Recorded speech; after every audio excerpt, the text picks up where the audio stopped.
Hello, everyone. This is Mary Keurig with Frontrunners Innovate, and smiling faces you're going to see on camera. One of them is a co-host you should be familiar with, Mr. Kenneth Goodwin, and Mr. Kenneth is going to be helping us to have this conversation with Dr. Sindhu Bhaskar. And Kenneth, I'm going to ask you for just a second to, share a little bit about yourself. Sure. Mary and Doctor, it's an honor and privilege to be here. I am the co-host, or actually the Fintech contributor for Fintech TV, which follows digital assets and cryptocurrencies on the floor of the New York Stock Exchange after the closing, after the opening bell. So I spend a lot of time doing that. And I also spend time really advising for my fund, the 144 Trailblazer Fund, which is a digital asset, cryptocurrency, blockchain AI fund. So I spend more time doing those things.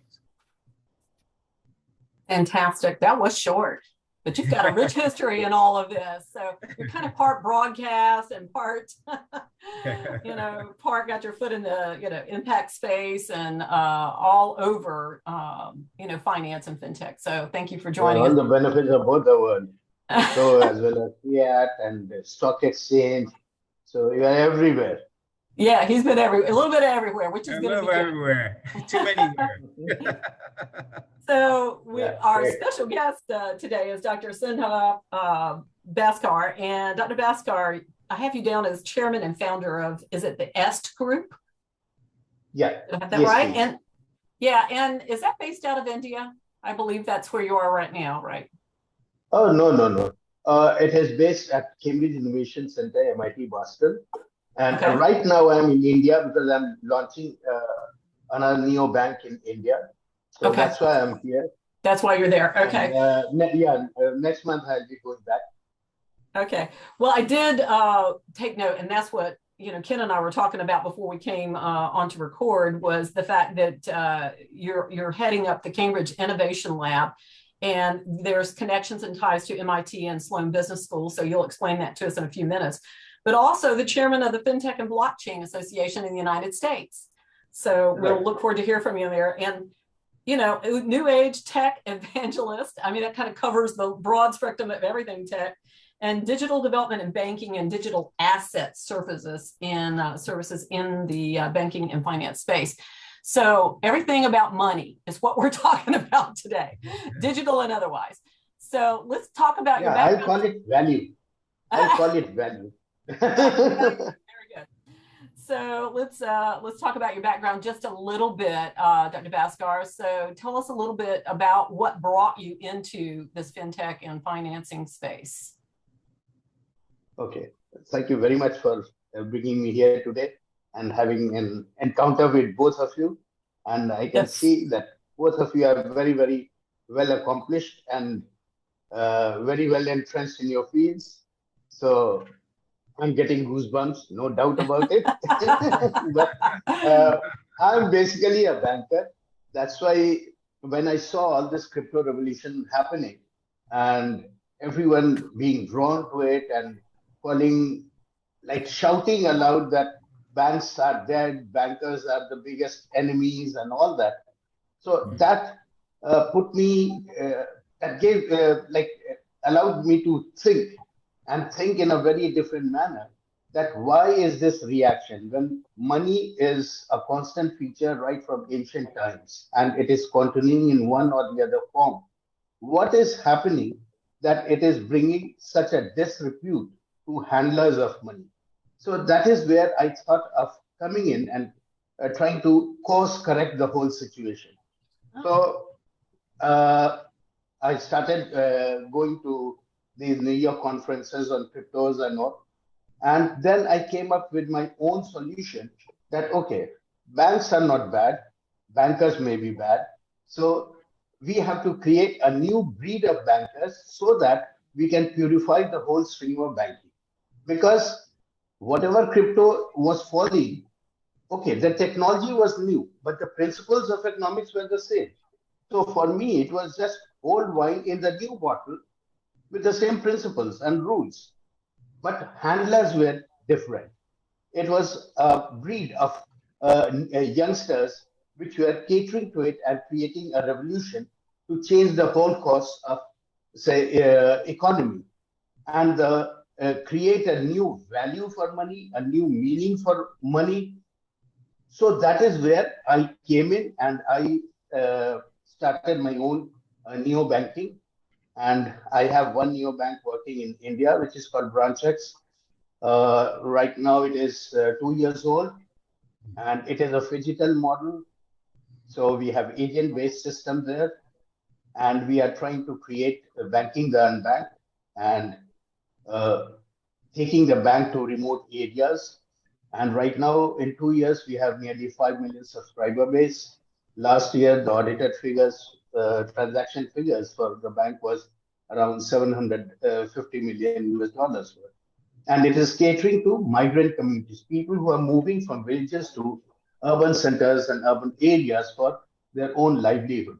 So their family back in the village did not have any banking facility. So how do they send money? How do they transact with money? All that we are trying to solve, and we have got a great success. And in spite of the fact that it's a distant model, we have created a small office because those are uneducated people. So with uneducated people, they always have a fear of the new technology. Yeah. So we have created small offices so that we can alleviate those fears for the new technology, and they should adopt the new technology with open arms, because that will create the real digital revolution in any developing country, and then they can have a developed economy. So that is where I came in. But again, my vision was totally different, and my ESG platform, ESG stands for empathy, security, and transparency. So that gives the full ethic of my platform, that it has to be, I should say, very, very thoughtful about the human angle of money, human angle of assets. It is not only the economic value that has to be taken care of. And that is where I have created this mix of empathy with digital assets, with digital technology, and created my own impact platform. And it has 4 verticals. So first is the banking with Neobank, digital banking, global wallet, payment systems. The second vertical is agri-tech. It is, again, it is having 3 parts: farmers as creators of wealth, farmers as producers of crop. Second part is farmers as sellers of crop. And the third part is farmers as creators of wealth. So my agri-tech is not only just an agriculture as an occupation, but it is a tool for transformation of rural economy. The third vertical of my platform is healthcare, in which we have hardware, medical kiosk, in which we are providing primary health care services with blood tests, ultrasound, ECGs, fundus tests, all those things. And it is connected to panel of remote doctors, and it has also pill dispenser system. So where those areas where there is a poor medical facility and no opportunity to have all these tests, so we are taking our cubicles there. Right now, we have contract with government of Singapore and other governments.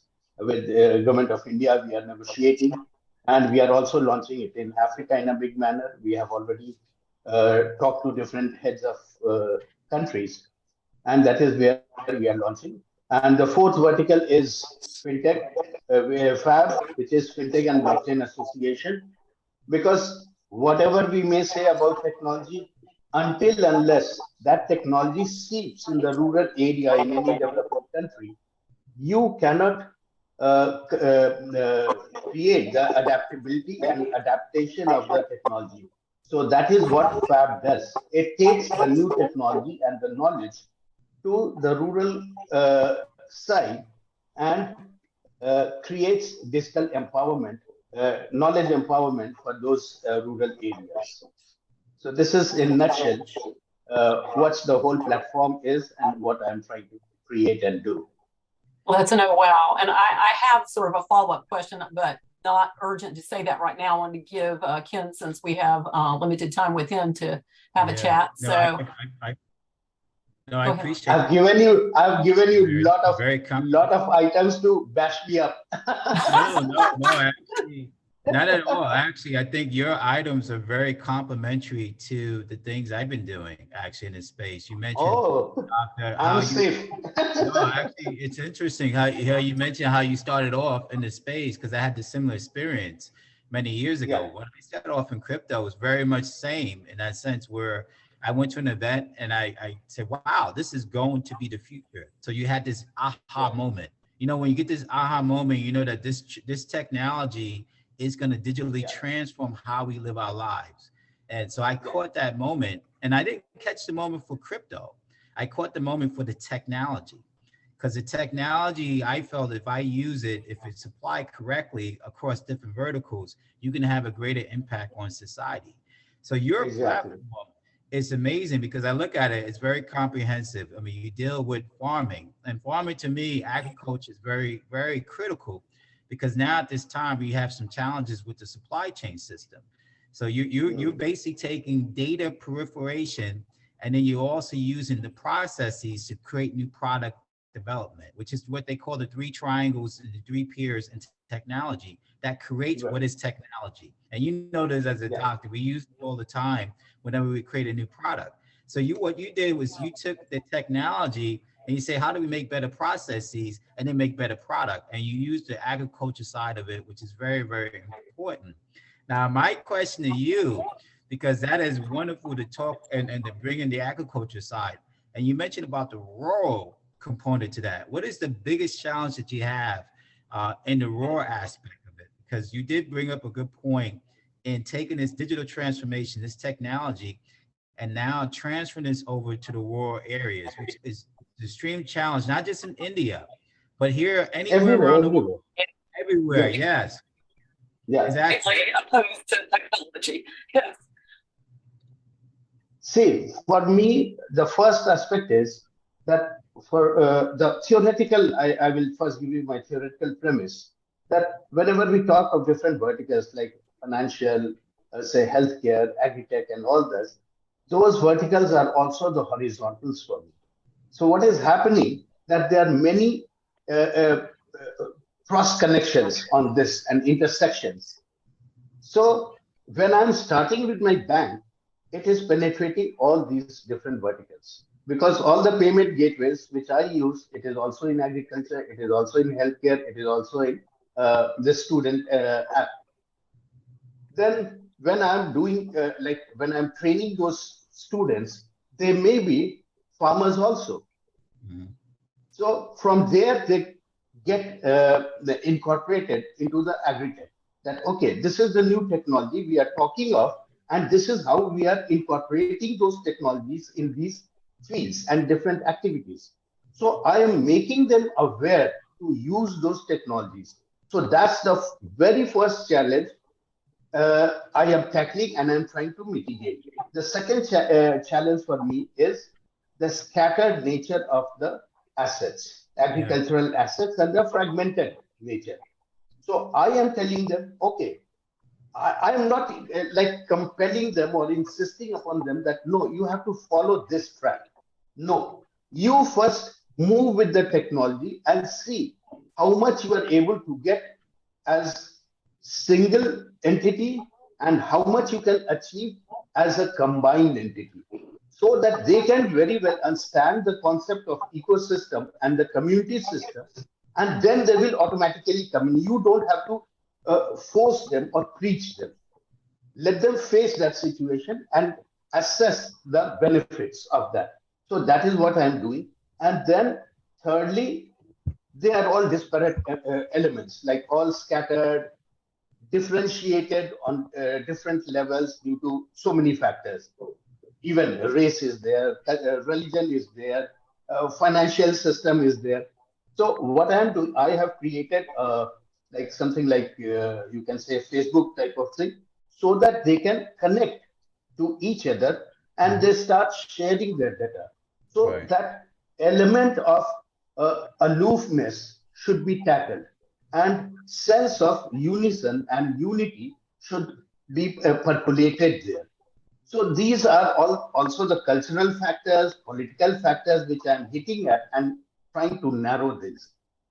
And lastly, I will say every developing country has a subsidy system and all that. So the very first thing for me was to connect all those subsidy systems to these people in a very transparent and honest manner so that there is no leakage.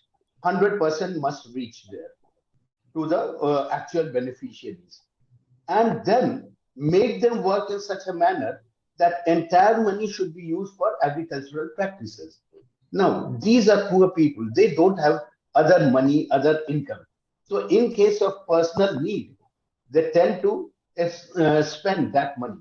So what happens? Their capital for agricultural practices faces a shortfall.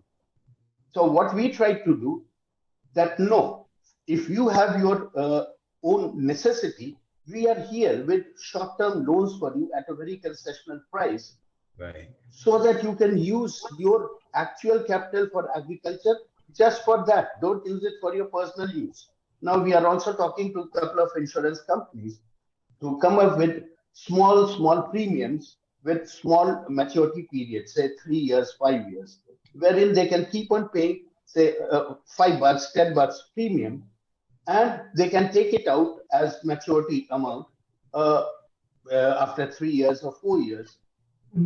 That will give them access of capital and money for their personal use as well. Now, doctor, if I can So, jump in, this is yeah, great. sure. What is the, and this is wonderful because you got a big ecosystem here that you're building a community. So my question here is, how are you doing it in terms of technology? Are you using, let's say, a blockchain application, a distributed ledger technology that's helping you to communicate to each stakeholder? The bank is very important.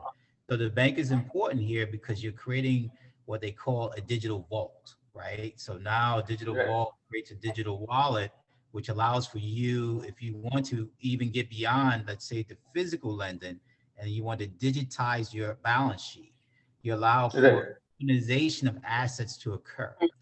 So now your digital vault is the safeguard of those assets for everybody, your stakeholders, which includes your farmers.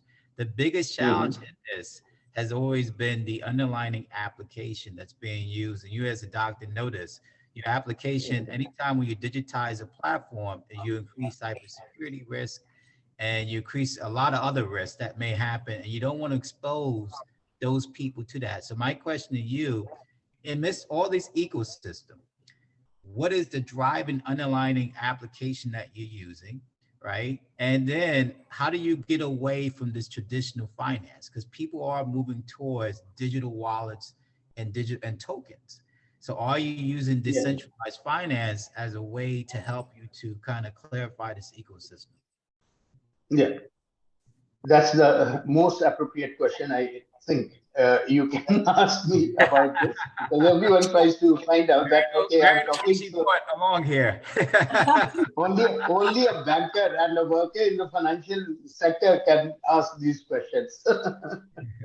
Okay, see, in our lending mechanism, what I have done, I'm just following all the traditional things. I'm not trying to create things out of blues and trying to create exotic things. Let exotic things become get their firm ground, then I will use them.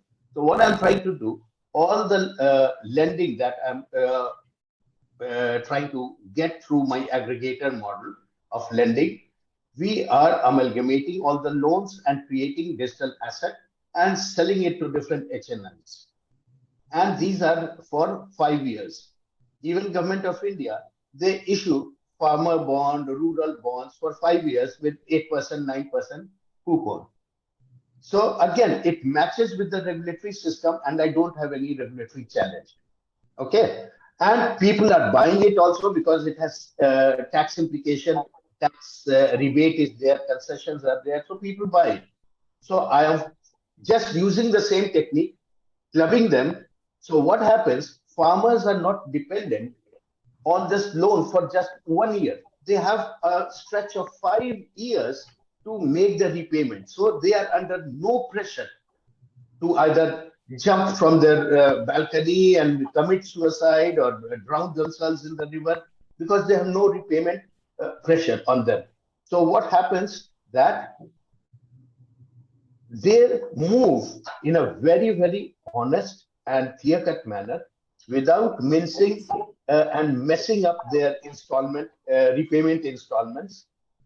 And we have our technology also, which is constantly rating all these borrowers. And on the basis of that, those who have repaid, we again give them a higher tranche of loan. Now, these 5-year loan, which we have created, and we have created digital asset, and we are giving it to different HNIs, selling it, that goes to adjust all the loans. So what happens, the cooperative banks or the rural banks, which we are using for the fund disbursement, they get back their money. Now we have to repay to all those investors. Right. So every time the farmers are repaying, and it goes to the sinking fund. In times of crisis, when there is distress agriculture, there is no water or there is drought. Are you distributing the loans through a vehicle? Is that a separate vehicle? Like yes, we have a lending management system. And just by the way, I will also say that this lending management, we have agreement with EcoBank in Africa, also in Mozambique, and they are also using our lending management system. So it is a tested one, and it has given the benefit. So with that, what happens, if there is any distress in agriculture in any year, government is providing special subsidies for that. Insurance, crop insurance is there. So all that money which comes in, 50% we again release for their agriculture to resume their agricultural practices, and 50% goes towards the sinking fund, so that we should not default on our repayment obligation. Otherwise, those HNIs will run away. And this is not a short-term program. This is basically an impact platform. So it has to run for a longer period of time. How are you handling your risk? If I can ask, Doctor, how are you handling the risk? You know, you have the typical mismatch option basis yield curve risk, right? These are the things that when I was at the Fed, you know, one of the biggest challenges that we had in the 2007, 2008 collapse, and those were not agricultural loans, those were real estate loans. So those are asset-backed securities, but the risk, the credit risk remains the same. And so how do you deal with those risks? What are you doing to monitor that? Or are you just saying that there's no risk whatsoever? No, because our platform is an extensive one, under everything under one umbrella. So once they get onboarded, we are providing them agriculture input through those loans also. We are providing them loan. We are providing healthcare, plant care system. We are providing packaging system for them. We are creating value addition for their crops. Now we are also developing special containers so that we can pack everything in the field and send it to the port or to the market straight. So since we have created all those things, and we are creating so many value addition things, that even those farmers, they are not defaulting and they are sticking. The basic thing why, as a banker, what I have seen and felt, that default starts when bankers start, they don't also follow the norms of disbursement. Okay, I don't say all borrowers are 100% honest, and lending is always a risk. It can be there can be total default, or there can be partial default, or there can be minimal default. All those things are there. But bankers are equally responsible like borrowers. This is my experience in all those developing countries wherein I have worked and dealt with all these classes of people I have seen.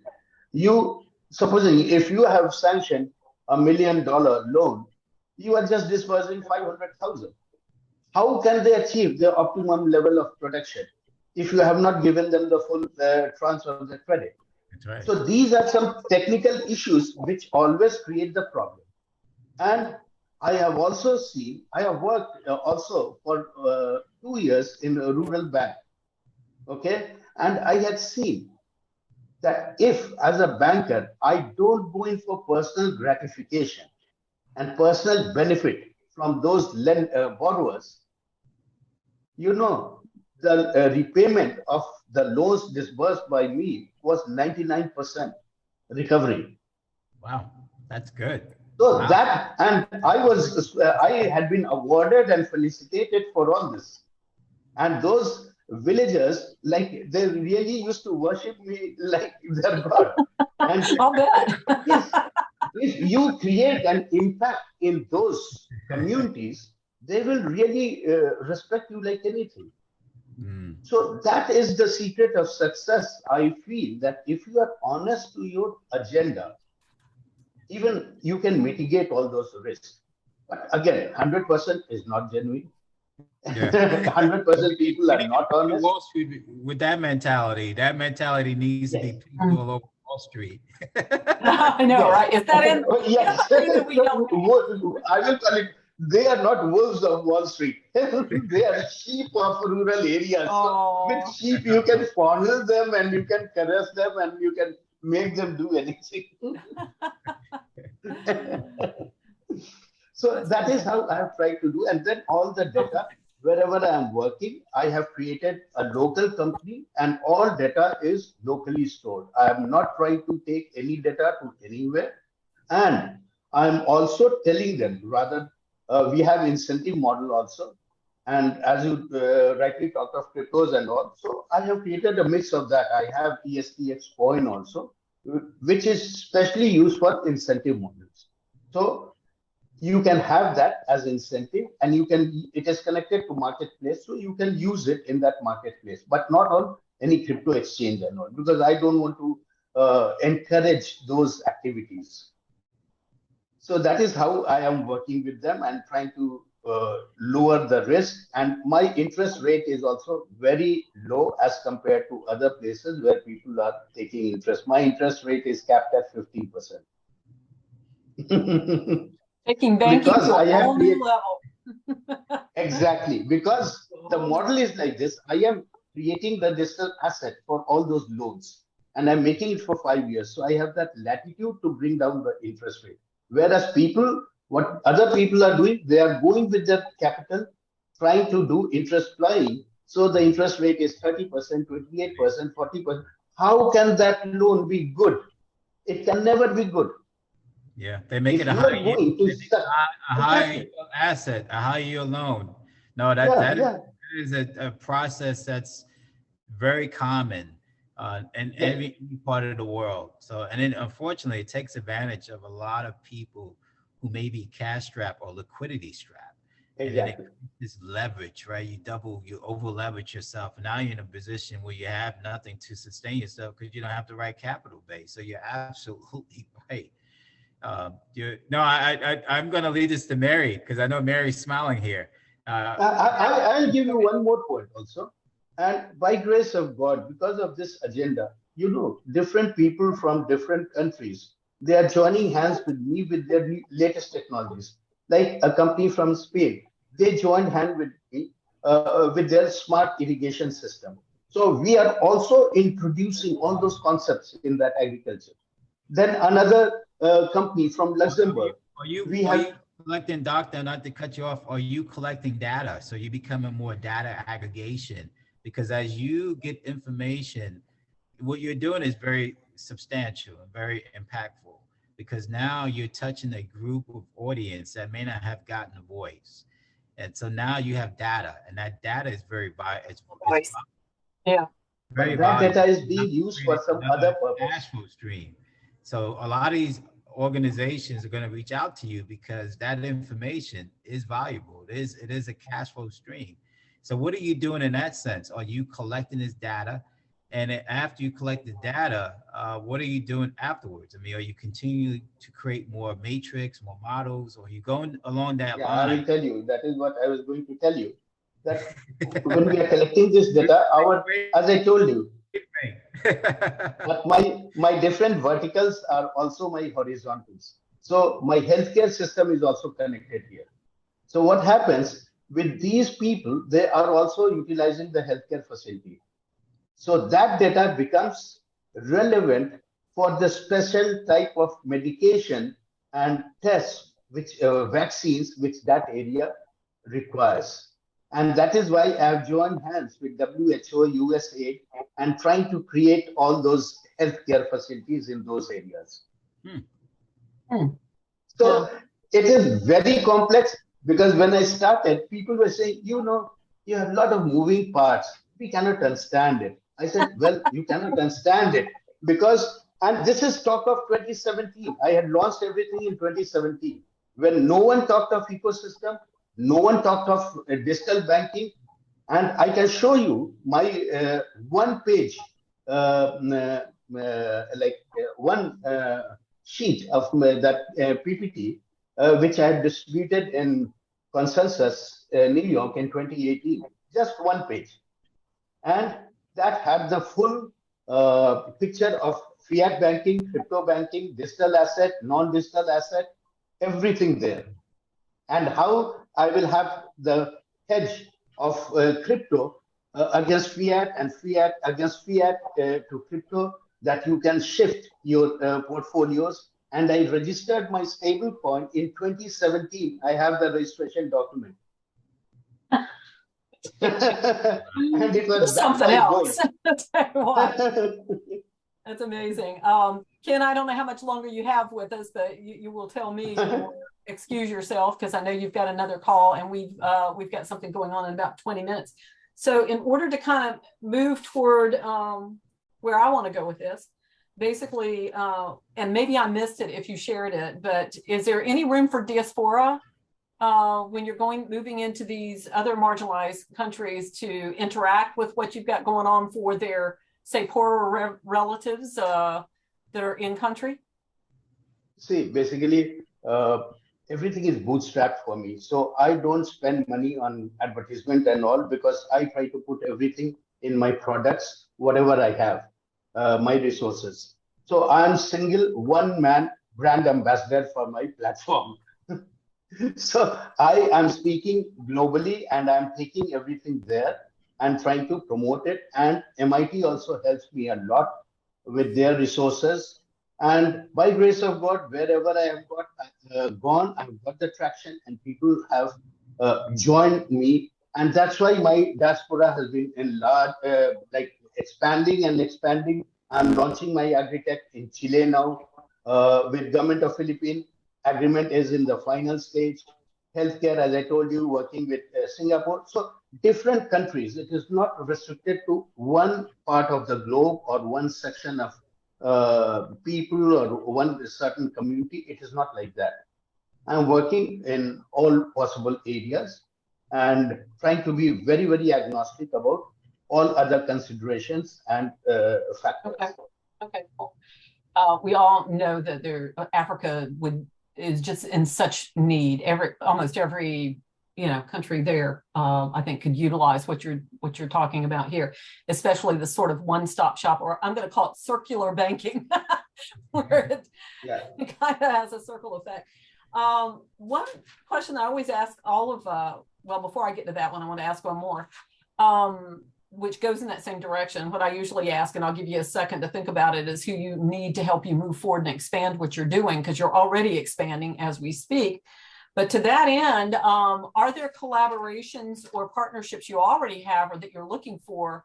I mean, I think about how what you're doing could fit into some economic development programs that are going on in these marginalized areas. I'm not sure if it would fit in with, say, a smart city type of approach, but I could see it fitting very well with something. I could see you riding in along with some other economic development program that's trying to happen in some of these more desperate areas.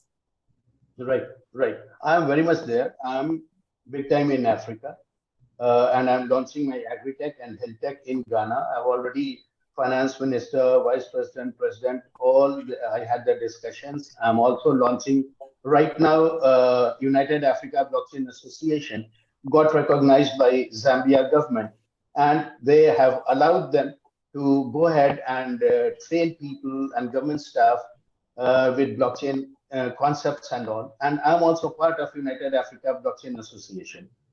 We have the payment gateway EasyPay in Ghana, Nigeria, and 15 other countries. I'm starting very soon a digital bank in Ghana. We have the license. In Mozambique, I'm partner of EcoBank, and we gave them our lending management system. So, and I'm also a partner of All Africa Union for Free Trade. Okay. Representing all the 53 countries, and every time whenever there is conference, all the presidents and all the high dignitaries and government officials are there. So we keep, I'm also invited, and I try to express my feelings through my platform and give them all the details. And that's how I'm trying to encourage them to go ahead. Because why I get recognition and immediate acceptance, because I don't take any money for my technology. I give it free. So that is, again, another thing which, because I am not doing these things just for profit. I just need remuneration which can manage the whole product. Okay, by grace of God, I have everything. Yeah, as long as it sustains itself. Yeah. I can take this adventure. Fantastic. Well, I think Ken could probably help you spread a little bit, given his tentacles in the space in DC and other places in New York. Yeah. So he could probably help you with that. So from that. Okay. I'm very happy to interact with you all, and Dean, we can work together also. We can have more discussions after this formal interview and all that. Okay. And we can see how we can work together. Oh, you can count on that. A great resource. You can count on that. Yeah. My daughter is in New York, so I keep going there. So we can meet. Not a problem. Perfect. Last question, and you almost led us up to that by telling us who you are already involved with, and you said you kind of have an open door approach to anybody that kind of comes forward. Is there a particular type of person or connection that you're looking to make that you haven't made yet? Well, I think there is no end to any connection, and I cannot say that I'm self-sufficient with all sorts of connections. Everyone has some distinction and distinctive features, so everyone is welcome. I always, you won't believe, I don't use Calendly and all. I just ask people, please call me. I pick up all the calls personally. That's dangerous. You're going to be woken up a lot.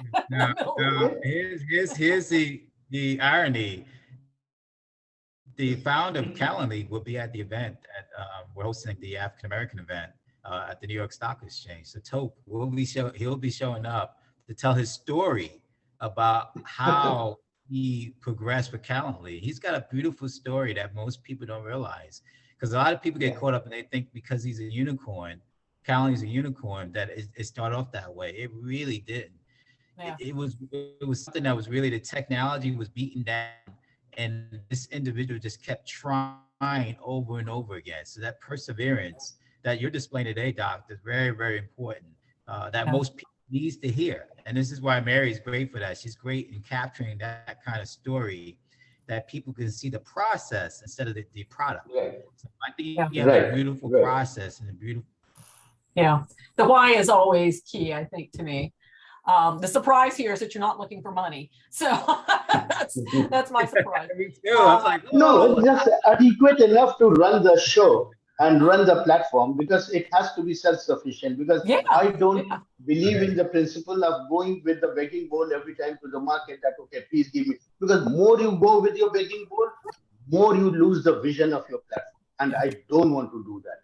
Because if I have to sell my vision and get money only, then because people ask me, okay, what is your exit plan? What exit you are talking of for impact platform? You cannot have exit. Do you? Do I ever say, okay, I'm fed up of my life, now I want to exit? Or what rubbish is that? So I have totally different opinion about all these things. So I'm just trying to follow that. I don't know whether it is good or bad, but I think it is doing good and it is progressing. So I think whatever I'm trying to do and follow, that is making some sense. Okay, great. Well, I'm going to leave it at this and say thank you so much, both of you, for being on this conversation, this interview, or Thank this you. just very enlightening conversation. So thank you, Dr. Bhaskar. And Ken, always a pleasure. And we look forward to seeing what else we might be able to do. So I'm going to tell everybody who's watching, if you're looking at this on YouTube, go to www.frontrunnersinnovate.com. You'll get this interview and some information we'll ask Dr. Bhaskar to share with us. Maybe his website and, and bio and that kind of thing. So you'll get that there. You won't get it here on YouTube. So go to the site that I mentioned, Frontrunners Innovate. So thank you guys. And Dr. Bhaskar, Thank you. hang Thank on for a you. minute. Ken, Thank you very much. Very nice meeting both of you. And I'll wish my arms are always open. We can work together anytime, anywhere. Not a problem.